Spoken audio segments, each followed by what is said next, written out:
All right, you ready to go? I'm ready to go. All right, welcome to Vision to Victory podcast. I'm here. I'm your host, Chris Fitzpatrick, and with my guest today, David G. Fitzpatrick, otherwise known as Pops. We're starting to kick off this podcast, and he'll be the first guest. Before I get into the guest, though, I'm going to talk about two sponsors. One is Shelby Cooks, and this is for people that, like many of us that live in the Bay Area, we don't have time to really cook. And so it's a meal prep. What's really unique about this meal prep is she's a former collegiate athlete and also played on the Philippines national team. And so she's used to preparing meals that fuel high-level athletes and that she also delivers. And so if you'd like to look her up on Instagram, it would be under Shelby Cooks a lot. And the other sponsor is Paleta Planeta, which is almost like ice cream, but it's like a little popsicle, homegrown, made on the east side of San Jose. And they also do a lot of catering events, but it's a nice way to have a cool, refreshing snack, especially in the summertime. It's been so hot the last couple of weeks, and it doesn't have a lot of calories. So they come in different flavors, from Oreo to Snickers to just all type of flavors. But I would really recommend having that as a cool, refreshing snack. So back to our guest, David Fitzpatrick, otherwise known as Pops. Just gonna kind of go through your life journey and shed some light on what made you so successful. But before we dive into that, we'll probably have to talk a little bit about your childhood. So where were you born? I was born in St. Louis, Missouri back in 1943. What part of St. Louis? In the eastern part of St. Louis, that's not East St. Louis. East St. Louis is a city that's in Illinois, but in the city limits of St. Louis, the eastern portion of it. And what was it like growing up back during that time? For me, it was a great joy because I lived in a section of the town, better known as the Hood, where there were 100 kids all the time outside playing. So I had a tremendous amount of fun playing tag, football, you're it, Simon Said, and other things like that. But it was great. It was great fun. So why would that be considered the hood as compared to like living in the suburbs? What made it classified as the hood? Well, what made it classified as the Hood is it was all black folks, period, and it was in government-supported housing, and that's what classified as the Hood. Okay, all right.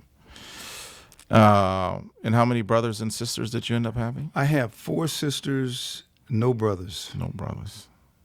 All right. And you went to what? Middle school, elementary school, high school, all in the same Yes. area? Yes. In St. Louis, it's called grade school, which would be grades 1 through 8. Okay. And then after that is high school, which would be 9 through 12. And those were public schools. They weren't private schools. Okay. Did you play any sports? I did. I played basketball in high school. Were you any good? Let's be honest now, because there's no video. So if you say that you average 60 points a game, like there's no video to really back that up. So Or to dispute it. Either. or to dispute it. Or to dispute it. Let's just say I was good enough to get a college scholarship in basketball. All right. All right. Did any of your sisters end up playing sports? No. And what about your parents? My father didn't play organized sports. He played stickball and tag football and so forth, but he never played organized sports. So if you didn't play a ton of sports and your sisters didn't play any sports and your mom, what got you into playing sports? Well, if you looked out your window from the second floor at, say, on a Saturday at about 9 o'clock, there were 2, 3, 4 baseball games or tag games going on, and you wanted to be a part of that group. So you ate your breakfast, ran outside, and that's what got me started. I used to get in a lot of trouble because I was always asked to be back in the house at a particular time, but because I was in the middle of a game with all these kids, I got a spanking 2 or 3 times a week. Well, if you got it every week, the spankings must have not been too bad then. They weren't bad enough to make me come home on time. And what was your favorite sport to play? Was it basketball? It was baseball initially because I was too short to play basketball. We played baseball. Wait a minute. Too short. You're 6'3". But I wasn't 6'3" when I was 5 years old. Right. Right. So, but kids were playing kickball and baseball and dodgeball. Right. We're playing that a lot. And tag was another big one. All right. At what point did basketball, since it sounds like you got a scholarship playing it, at what point did that kind of take precedent over the other sports? In about the 7th grade, 6th or 7th grade, in what we call grade school, some places in the country call it elementary school, I think, but we had, as a part of our gym classes, I don't even know if they teach gym anymore, but we were introduced to basketball as one of the things we did, and we had to shoot hoops as a part of gym, and I could never make shots, so on Saturdays and Sundays, I'd go to the playground where they had a basketball and keep shooting, and I did that. I must have played basketball 350 days a year for 15, 20 years, but I loved the game. It took precedence over baseball, which I also liked.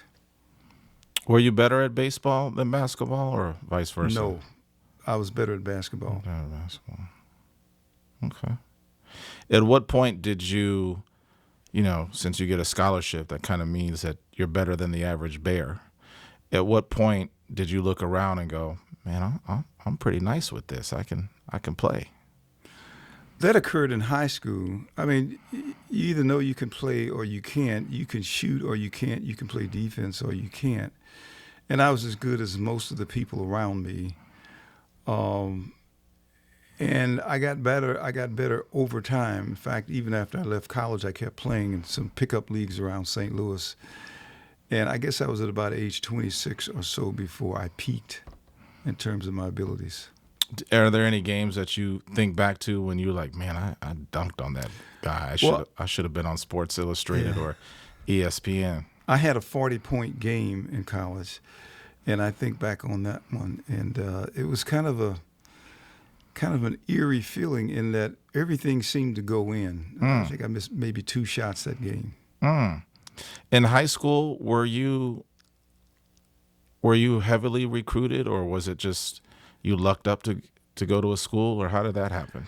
No, I was not heavily recruited because I switched high schools. I spent 2.5 years at one high school, and then I switched to another high school for 1.5 years. So, and I graduated in the middle of the season. See, in St. Louis, you start school in January if your birthday is after September. Right. You graduate from elementary school in January, and you graduate from high school in January.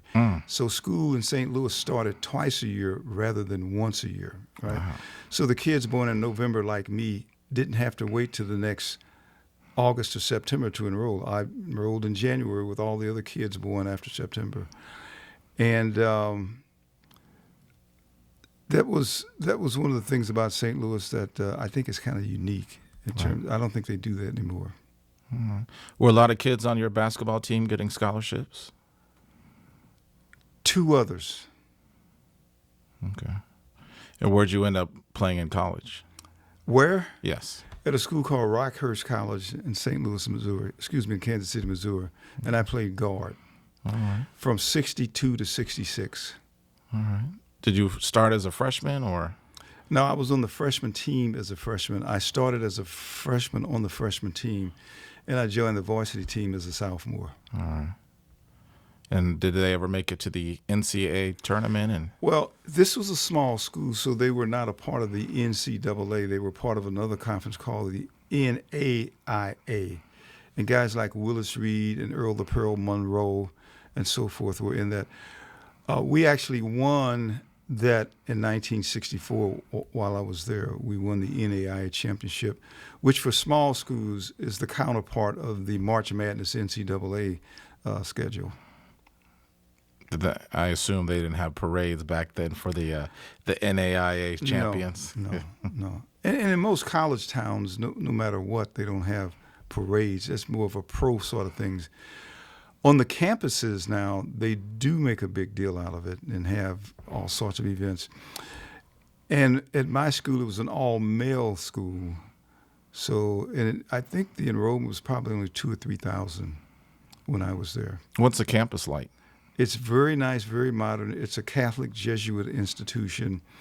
They announced at my graduation, which brought up a lot of groans, that it was going to go from all-male to co-ed in September. So that we were all 4 years too early. And what made you pick Rockhurst opposed to some other big-time schools in the Midwest? Well, I belonged to a church in St. Louis called St. Matthew's, and the priest at St. Matthew's had been the athletic director at Rockhurst College in Kansas City. And we were close. He baptized me and so forth. He had known me for years. He knew I played basketball.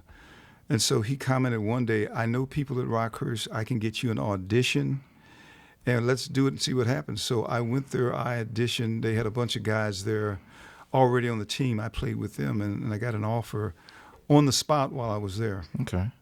So you end up graduating from Rockhurst. Any aspirations of maybe turning pro, or No. so you were ready to get into the workforce? Yes. Well, actually, I had an offer to get an MBA at Washington University in St. Louis, or a master's in chemistry, which was my major, at Missouri University. And I chose the MBA at Washington University. So that's got to be a big deal, just to take a step back and just talk about your family history. Did both parents graduate high school, or? Yeah, my father did not, my mother did. So for you to look at your parents, and most kids kind of simulate the path that the parents are on, for grandmother to graduate high school and your father, grandpa, not to do it, what kind of catapulted you to want to go get your master's? Because that's a big step, to not even go from a high school degree to get your MBA. Well, one of the things that I knew was that the more degrees you had, the more education you had, the better opportunity you might have to get a job that paid more. So with that as an incentive, when I had the offer to get a master's degree and understanding that I could, do more with that, I decided to go do it. But an interesting point that you raised was about my parents. There are a lot of kids whose parents have been to college who can help to advise them about courses and teachers and curriculum and so forth. But in my case and my sister's, we had to figure those things out on our own because our parents had never been to college. When I was a freshman at Rockhurst, they drove me from St. Louis to Kansas City, which is about a 5-hour drive. It's about 270 miles or so. And they picked me up 4 years later because I would take a train or thumb home to get back to St. Louis. So the next time they came on campus was graduation. Wow. But they couldn't really advise me about anything having to do with college. Well, not only did you graduate with a master's, but how many of your sisters graduated with masters? 4 of us have masters and 1 just a bachelor's. Yeah, and so that's unique. That's a success story, coming from the hood and then graduating from WashU and St. Louis, Missouri, which is one of the top 4 or 5 business schools in the country. That's a big deal. Is there any time or anything you can reflect back to your childhood that made you go, man, I got to get the heck out of here? Like, I'm looking around this area, this hood. I just don't want to be here the rest of my life. Actually, no. I hadn't thought very much about futures as I was growing up. It was only during my master's degree program in St. Louis that I really started to connect all of the dots. But as I was growing up, I grew up in an environment where nobody was a professional. There were people who drove taxis, who worked at liquor stores, who worked at grocery stores, and so forth. And if you are surrounded by people like that, that's who you aspire to be. Right. All right. I mean, if you have never seen a banker or a politician or doctor or lawyer, you don't think about those things. Right. So as a youngster, I had aunts and uncles and all that. Nobody was a professional. And this is back in the 1940s, 50s, and 60s. And it was only later when I was in college that I started to run into professional people who were on a different track than I was. Right. And I became interested in what are they doing that makes them successful, Right. that makes them have these aspirations. Can I do the same thing? Right. And then there was the racial environment in this country as well, where when you turn on the television, you very, very seldom, if ever, and I'm back in the 50s and 60s, saw any people of color doing anything that was prominent. So that, so your question about when did I start thinking about that, I was probably 18, 19, 20-ish when I started thinking, I can do those things as well. Right. So you graduate Rockhurst. What made you, want to go to WashU? They offered me a fellowship. They offered me $250 a month. And this is back in 1966. I had a car that cost me $50 a month. It was a used car. And I had rent of $75, so that's $125. I had more discretionary funds then than I do now. But that worked out very, very well. Gasoline was 15 cents a gallon and so forth. So $250 was a nice amount, and they offered it to me. And I wanted to get back to St. Louis. Right. And there's only one other big university in St. Louis, and that's St. Louis University. St. Louis University and Washington University. So you do 2 years at WashU. Did you end up doing any internships? Well, actually, my 2 years were not consecutive. Okay. Right. I did the first year, and then I did an internship at a company called Brown Shoe Company. So I had 1 year. I had 1 year at WashU. I then went to IBM. And they assigned me to International Brown Shoe Company. At the end of the summer, when the branch manager asked the customer what they thought of my work, because he wanted to know if they should, after I graduated, hire me permanently. So he asked the customer without me knowing it. And the next thing I knew, he called me into his office, a guy named Steve Smith. He called me into his office. Steve Davis, excuse me. And he said, we want you to stay. And he pulled out of his desk drawer a salary grid, which showed what they paid bachelor's degrees and what they paid master's degrees. He said, we'll give you this today. So you don't have to spend another year taking essay tests and all that stuff. We'll give you that today. But that sounded very attractive to me, so I stayed on with IBM. Right. Now, Washington University has a program that says you have 5 years to complete your degree, and if you don't, you have to restart. Right. So at about 4.5 years at IBM, I went in and told the management, I'm going back for the second year. And I went back for the second year to get the MBA. And I did much better because coming out of a chemistry major, you don't know anything about business, accounts receivable, accounts payable, the present value of money, and all that stuff. And after being at IBM for 4.5 years working with actual customers, it made it a lot easier for me when I went back for the second year of the MBA program. All those topics suddenly made sense. Right. And I did very, very well, much better in the second year than the first year. How was it working for IBM? Because I imagine back then there weren't many employees that looked like you.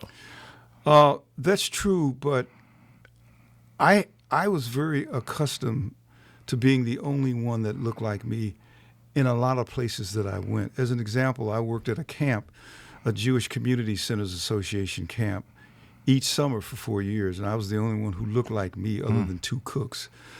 But a lot of places I went, that's the way it was. And, what do you do? It is what it is, and you do the best you can in those environments. So you finally graduate. Were you the first one to graduate with your master's? Yes, bachelor's and master's. And you have two older sisters. Yes. Wow, so you got it before them. Did you kind of Yeah. pave the path for them a little No, bit? I didn't pave the way because they were doing their own thing, Right. going their own way. And they weren't looking at me to, oh, gee, if David can do it, we're smarter than he is. We can do it too. But, you know, our parents, I have to stress this, and I don't know it's because they didn't have as much education. They stressed education. And I think 4 out of the 5 of us went through 8 years of elementary school, 4 years of high school without missing a day of school ever. I never missed a day of school because I had to go to school because our parents were really insistent that we get education. So the fact that my sisters got them was not because of me. It's because my parents thought we could do much better than they did if we had more education. Right. So you're starting your journey out in IBM, and IBM hadn't been around that long when you started working there. They had been around a while. I think. Yeah, they had been around. They had just gotten into large computers because I came to IBM in 1967, and I think 1964 was when they came out with this product called the IBM 360, right? So, but before that, IBM had been selling scales and meat cutting equipment and things like that. Right. And somebody had this idea that, gee, we ought to get into computers too. International Business Machines, IBM. Computers were the latest add-on to the company's business. Okay. Wow. They also sold typewriters, by the way. Oh, yeah. And most of the black folks who came in IBM sold typewriters. I was the only one in the computer division in St. Louis. Wow. And then how long did you work for IBM in St. Louis? I started in 67, so 8 years. I think I left out of there in 1975. Year after I was born. Yeah. Best thing that's ever happened to you. You're welcome. So 75, and then where'd you go to afterwards? Worked in a lot of different places. I did time in Detroit, San Jose, Paris, France, London, England, Stuttgart, Germany. Did I mention Detroit? Mm-hmm. Yeah. I did 3 stints in the East Coast in Connecticut, in Richfield, Connecticut, and Danbury, Connecticut. That sounds like a lot of promotions. Yeah. Do you feel like your promotions were based off of hard work, or also good timing with IBM kind of expanding? Because that was a time around when the stock was doing really well, and Yeah. Apple wasn't around at that time. So was it you feel like it was a little bit of both, or? No, it was based upon performance. IBM had at one point in time something like 400,000 people worldwide, and you have to perform in order to be given additional levels of responsibility. A business generally doesn't do very well if they are expanding so fast that they can take people who are unprepared for more responsibility and sticking them into those jobs. That's a recipe for a disaster. So what kept you from being complacent? You go from Detroit, or you go from St. Louis to Detroit, and I think to the East Coast. What kept you from being complacent and just going, hey, I've kind of made it? The offer of more responsibility brought with it more pay, a little bit more prestige. But for me, I was really keen on the income potential, and moving to different places like Paris, France, is also a great incentive. And but more income, a bigger title, I guess, was okay. But I spent so many years in my life in the hood being flat out broke that one of the things I wanted to do in life was to get out of poverty and make a lot of money. And I think a lot of people do the same thing. And so these different areas of responsibility allowed me to keep moving up and increasing the income. Mm. But at any time, you could have been like, I went from the hood barely making any money, and now I'm in Danbury, Connecticut. What kept you even wanting to go higher and higher? Because from the outside looking in, I remember many times you were at home working on presentations. You were driven and almost a perfectionist, I would say at times. But there was just something, just watching you, just like you had to be perfect and super, super driven. And Yeah, well, going back to the hood when I was 5, 6, 7 years old, it was all about competition. And as I've already alluded, we played baseball, basketball, tag, always competing. So in IBM, there are lots of people at my level, no matter which level I was at, and we're all sort of competing for one another to show the company that we are as good as the next person. That's the competition part of it. And if you compete effectively, companies are always looking for people they can put into higher positions to grow the business. If you look like you can grow the business, they promote you, and they take out the people who can't get that done. Are there any tidbits of advice that you could give to people that are maybe entering the workforce or have been there for a while and maybe need a little push in the back just to kind of get more of a step in their life, just to kind of push forward a little bit? Yeah, one of the things I would always suggest is to understand the culture of the company that they work in. And by that I mean we all have self-images, and a lot of us think, I'm going to go work for this company, but I'm never going to change who I am. And the way you hear it sometimes is, I'm going to keep it real. Right. The problem is companies have personalities and cultures, and if you can't figure that out and join into that culture, you're not going to go very, very far. And the good thing about it is almost no company asks you to be anything different than what you already are. Yeah. Now, we go through life acclimating to whatever environment we get thrown into. Right. Like if you go to a wake, as an example, you wouldn't go in with a boom box, a cell phone and things like that. If you go to a homecoming, it's okay to stand up and cheer for your team. All these environments that you've gone into, you acclimate to that environment. So in this one environment that you're going to go in where they're going to pay you, why wouldn't you acclimate to that environment? Why wouldn't you understand that culture and behave in that manner? That holds back a lot of people. And it held me back at IBM because when I first got there, I saw things that I had never seen before in terms of cleanliness, mannerisms, speech, and other things.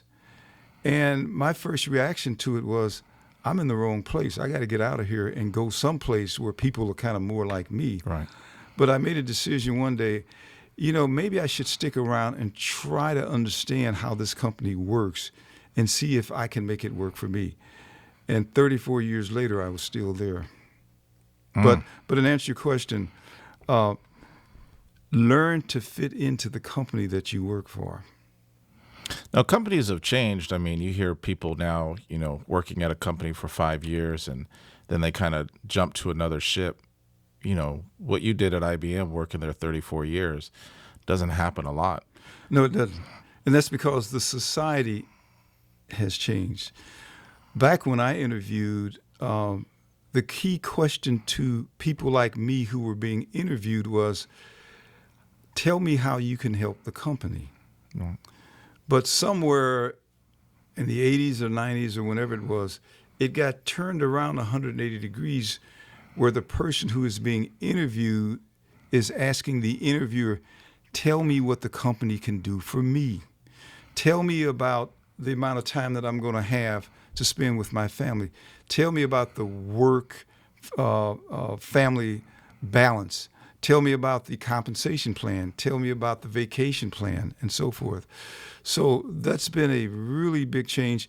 And because of that, when people see folks like Jeff Bezos, who's a trillionaire, and Bill Gates and Elon Musk and so forth, who got that way because they started their own business. Everybody now wants to go to a big company, get trained, leave, and become a billionaire. And so, but that was not the case 30, 40 years ago.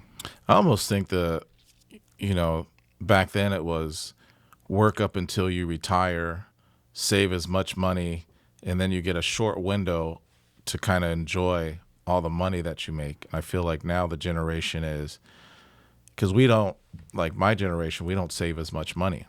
And so now it's kind of like take these, I wouldn't say extravagant vacations, but vacation more. I mean, I remember our vacations were driving across the country in a car. And you could certainly, afford to fly, but you were in save mode. And, we went on vacations, but it wasn't like, hey, it's Labor Day, Dad. Where are we going now? Hey, it's Thanksgiving. Are we going down to San Diego to work on our tan? Hey, it's Christmas. Where are we going Christmas break? And now I feel like kids, almost every holiday, they're hitting up their parents saying, hey, where are we going for this vacation? And so I feel that, it's really different. Well, when I was a youngster, we didn't have a car. I mean, nowadays, in a lot of families across this country, when a kid turns 16, which is the legal age to drive in most places, in a lot of cases, the kid gets a car. When I turned 16, my father hadn't ever got his first car yet. So obviously, they didn't go out and buy me one. But the issue on the car is we didn't travel. We didn't go anywhere. We didn't leave the city limits of St. Louis. I probably left the city limits of St. Louis for the first time when I went to college, Kansas City, in 1962. Yeah. And we had a car by then. I mean, times have changed, Tori. When we go down to San Diego, we fly. And, it's a 6.5 hour drive. But I couldn't imagine being in the car that long. And but as a child, I mean, we drove to St. Louis, we drove to Kansas, and great memories of listening to music in the car and stuff like that. But yeah, things have changed. Well, one thing that I tell people about, it's something that has to do with you. We were in a car driving from St. Louis to Kansas City, and when we got on the outskirts of Kansas City, we had the radio on, and the announcer said, "So the time here now in Kansas City is 4:30," and you said, "How did he know we were in Kansas City?" Which I thought was a great line. Oh man! So you go through IBM, you're working in your heydays, you go over in Europe, and now you're thinking of going on, not yet retiring from IBM, but you're starting to transition into your next phase. What did you end up doing as you're leaving IBM? I went through a lot of things from 67 when I joined IBM till around the year 2000. I mean, I learned so much stuff. And there's so many people who look like me whose parents can't pass down to them what they learned because their parents, like mine, didn't work in big corporations and all that. Right. So I made a decision in roughly the year 1995, 96, that the worst thing that I could do is just simply retire from IBM and not help other people to figure out how to navigate through a corporation. Right. Like I had to do. I needed to help some other people because there are a lot of parents out there who can help their kids by passing on their knowledge of how big businesses work. Right. So I started thinking, how can I do that? How can I tell people how companies like Ford and GM and Microsoft work? And I thought, well, gee, maybe I can go to a university, to a business school, right, and spend as much time as possible talking to kids who are about to graduate on what you need to do to be successful in a large corporation. So IBM has a formal program called the Executive Loan Program where it's a part of their diversity initiative. They will loan an executive to some organization. Right. And universities are high on the list. I chose Howard University in Washington, D.C., and I left IBM, but still on IBM's payroll for 3 years at Howard University. Then I resigned from IBM while still at Howard and switched over to Howard's payroll, thereby taking the world's biggest pay cut. But so I stayed on from 99 to 2005. And it was a glorious experience. And what I used to tell the students, and I taught 2 classes, plus I was director of a center, I told the kids during orientation why I was at Howard. I said, I'm 6 feet tall, and after all the stuff that I've been through, and I pass it on to you, and you're 6 feet tall, you're going to end up being 12 feet tall. You're going to be able to stand on my shoulder. And one of the things that helped me resign was I got a note from a guy who had been in my classes, who listened to all the stuff that I was talking about. 2 years after graduation, told me that he had been doing very well in his job, and he signed his name, Michael Hughes, 12 feet tall. And that made it all worth it. I got through to one guy at least, and probably more. I'm sure I got through to more because each year in the business school, they give out an award at graduation for the professor voted on by the students as the best. And 2 years running, I won that award as the best teacher at Howard University, or at least in the business school. What skills do you feel like you were able to give the students? Because I imagine most of the professors taught from the books, and you were able to teach from real life experiences. Yeah, there were a couple of things that I talked to the students about, and I tried to always tie it into the curriculum. One is mothers, and particularly grandmothers and grandfathers, deal in your excuses.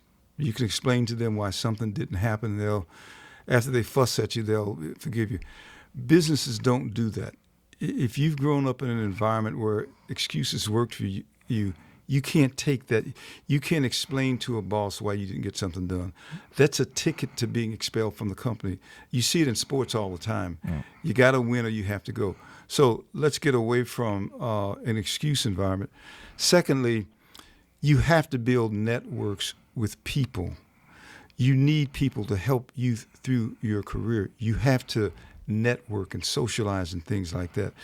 It's not like at a university environment. You don't ever have to speak to anybody. You can be hated by all the teachers and all the students, and yet end up with a 4.0 GPA. But in a business, that won't work for you. You got to build networks. It's hard work. You know, a lot of people think, I'm going to work from 8 o'clock to 5 o'clock. I'm going to be a soccer mom. I'm going to be home to cook dinner or whatever. That's okay. But if you aspire to move towards the top of a company, you got to become a company person. All right. Another thing I talk to them about is how to resolve issues. You have issues with people. Right? You can go in and punch somebody out, or you can figure out strategies, win-win strategies, where in resolving an issue, you look good and the other person look good. Those kind of mental things. One of the other things that I talk to them about, it's going to take a long time to get to where you want to be. You can't get frustrated 3 months in the job where they've not come to you and said, we want you to be the CEO of the company. Okay. And the last thing that I mentioned to them, and probably the most important, is being a self-starter. In a university, in a school, they give you this thing called a syllabus. It tells you what to do, when to do it for the entire semester. When you go into a business with that attitude, I'm waiting for somebody to tell me what to do next, you will always be at the bottom of that organization. The people who move ahead are those who go in, shut the boss's door and said, I know you gave me this assignment to do, but I think there's a better way to accomplish this. You add value to the assignments that you were given.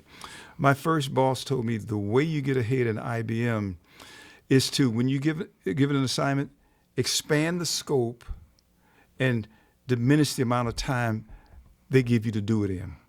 That's how you get ahead. Just to give you an example, if you were a maintenance worker at a company, Right. say at a university, and they told you to go repaint the lines in the parking lot for the cars. You know, Right. they've been fading from rain and all that. One guy will go in and repaint the lines. Another guy will go in and say, here's something we should also do. I'll repaint the lines. But did you ever think about putting a mural up on the wall here? What about putting in some shrubbery and some bushes? How about an emergency call for students who might, be attacked in the parking lot or something like that? Right. Now, notice in those two cases, one guy just clicked his heel, bowed, and went and did the other job. The other guy added value to the assignment. The first guy will end up working for the second guy because they move ahead the guy who is adding value to the things they've been told to do. What about the thought philosophy now of why put in that extra work, for someone else if you don't really own that business yourself? Because you see people, they're putting in minimal efforts trying to get maximum benefit. Well, if you have a job and you don't put in minimal effort, you'll make minimal pay. You'll get minimal awards, rewards, and promotions, right? You get what you ask for. And you will end up working for somebody who had greater ambition than you did. Now, it's okay to want to come into a business, learn it, and then go start your own business, make a lot of that's okay. And companies know those things happen. But if you don't work hard to achieve your objectives, the people around you know that. And your days are numbered. When companies start to downsize, you're gone. So, I mean, you get what you asked for. Right. All right. So you finish up with Howard. Are you still doing any work for Howard, or? Yeah, I still do work for Howard. When I left Howard, I opened a photography, videography business. And I went back to them and showed them my work, and they hire me a lot. Plus, I still do 2 or 3 lectures there every year for the incoming MBA students. One is how do you make a stand-up presentation, a formal stand-up presentation. And the other is interviewing skills. When you sit down across the table from somebody who's interviewing you, what's the best way to ace that interview to land the job? So what's next for you? It seems like you're into a lot of photography, and are you going to do anything else after that? And I'm going to stay with this as long as I can, which should be another 3 or 4 years, best case, because I'm getting a little older. But there's some writing that I've already started doing on a bunch of subjects, which I'm going to then find the time to finish. And you may see me in New York Times editorial or Washington Post. But there are a lot of things going on around us that I don't see adequately covered in print. And I've already started writing on some things, and hopefully I can publish some of those thoughts. All right. Probably last question. Is there anything that you know now that you wish you could have told the 25 or 30-year-old version of yourself? Any advice? As it pertains, it pertains to my career at IBM. I learned along the way, the hard way. I had no mentors. I know now how corporations work. I know how to get ahead. I know how to manage people. These are all things I had no clue of when I first joined IBM. I know those things now in a very, very large way. And that's why I was able to get to the position that I was able to get to. But I look back on some of the dumb things I did in my career that I would not have done had I known better. And so that's the one thing. I mean, from a health standpoint, I've always been a jock, a physical fitness kind of a nut. So I have no regrets health-wise. But in the company, I learned so much, and that's, again, why I went to Howard, so that people would know more than I knew going in rather than things that I knew going out. Yeah. Well, this is a lot to digest. Thank you for stopping through my makeshift podcast lab, and happy to have you as my first official guest on the show, and hope you enjoyed yourself. And as I get it up and going, maybe you'll come back for another round of questions. Well, thank you for having me, and I will be back. All right.